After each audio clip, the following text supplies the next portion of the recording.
Ears on the String. Universal Soldiers in Ukraine. This is what we'll talk about today. I thought Universal Soldier was just a movie. Russia's war in Ukraine changed that. When I lived in the USSR, one scene from a foreign movie shocked me more than anything I had ever seen. I thought it was just a Hollywood horror. Years later, I realized that the same thing was happening in real life. This video is about the moment fiction collided with reality, and why the war in Ukraine is about far more than a territory.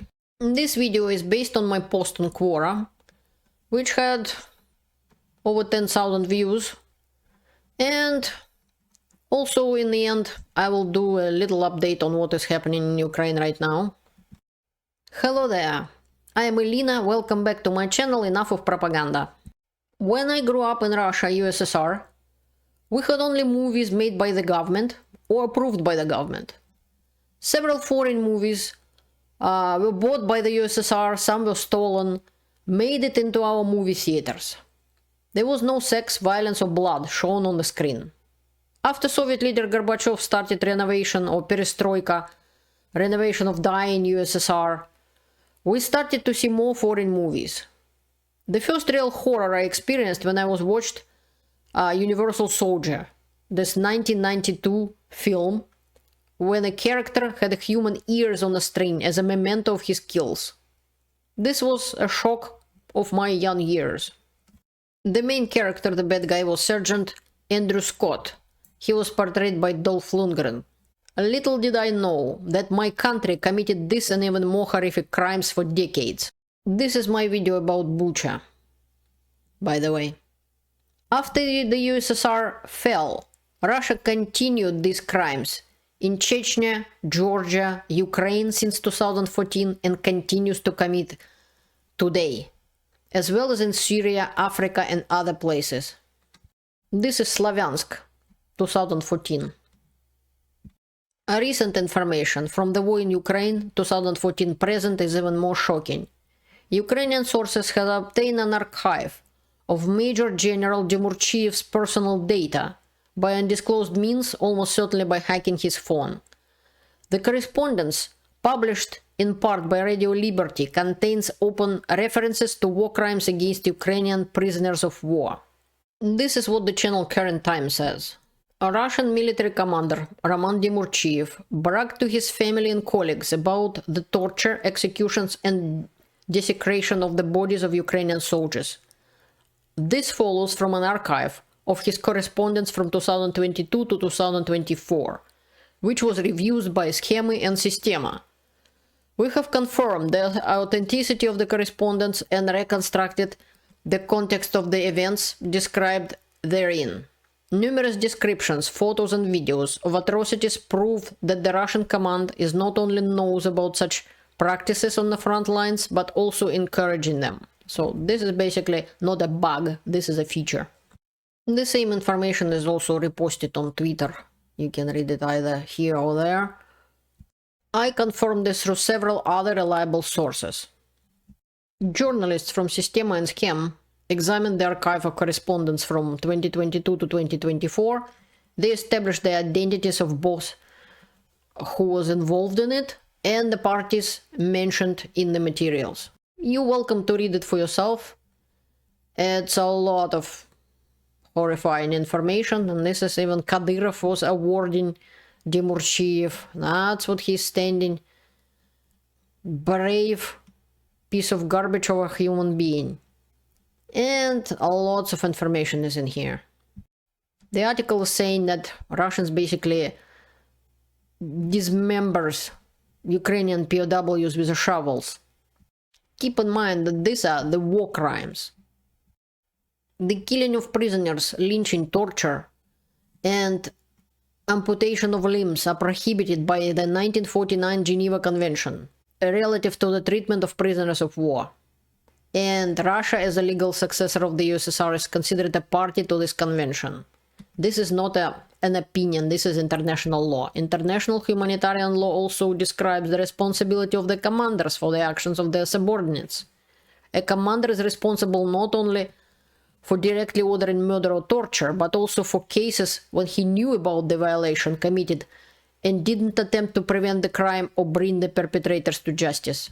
Demurchiev not only knew about the shovel incident himself.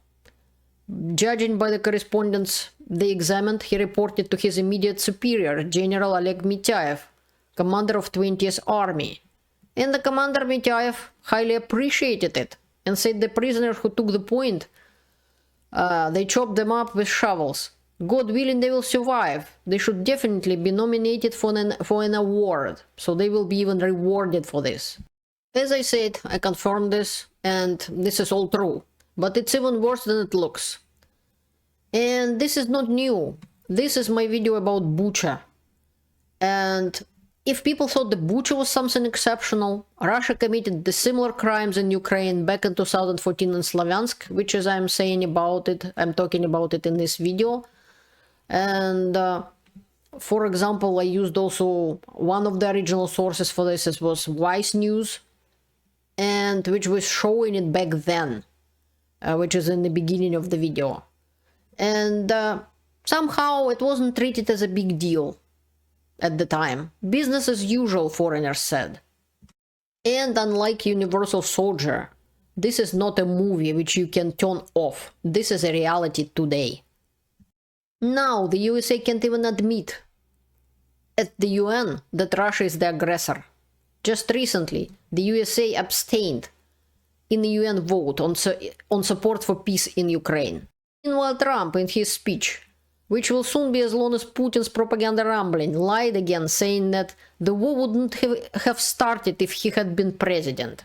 In reality, the war was ongoing during all 4 years of his presidency, and neither US nor any other country stopped it.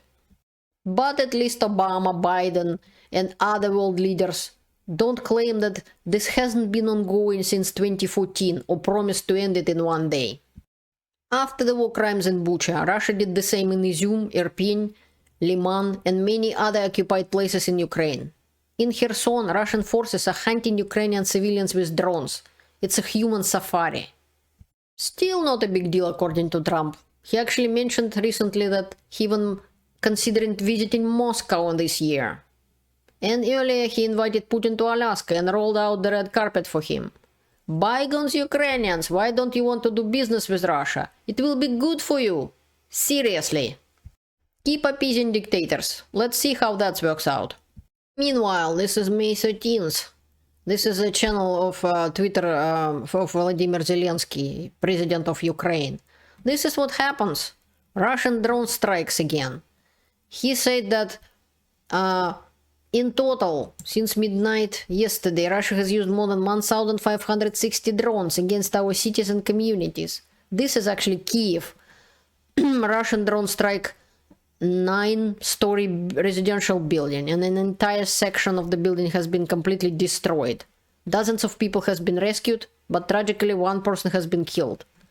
I also express my condolences, exactly as Zelensky did, to their family and loved ones.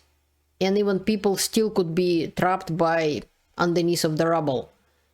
Putin just recently said the war will be end soon and so on. Yeah, this is how he wants to, how quickly and how much Putin wants to end this war. Are there any people left who still wonder why Ukraine is defending itself so fiercely?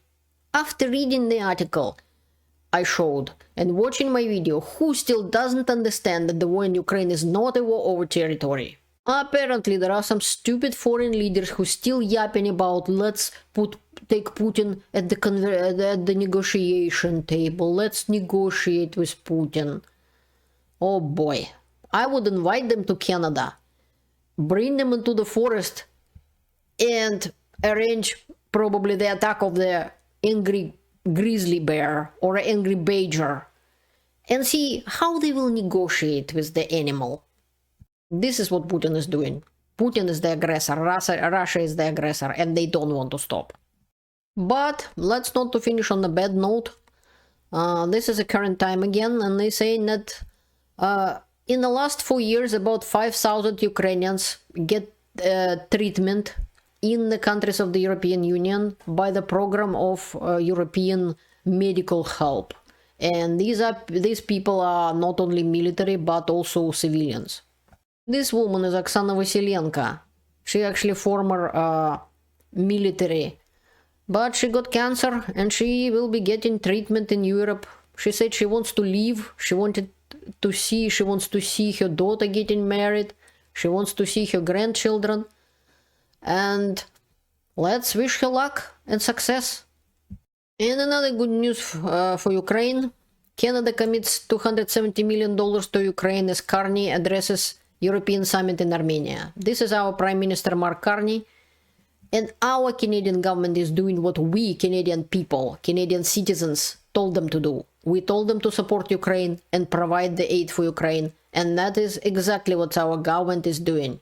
Canada is a hope of democratic world.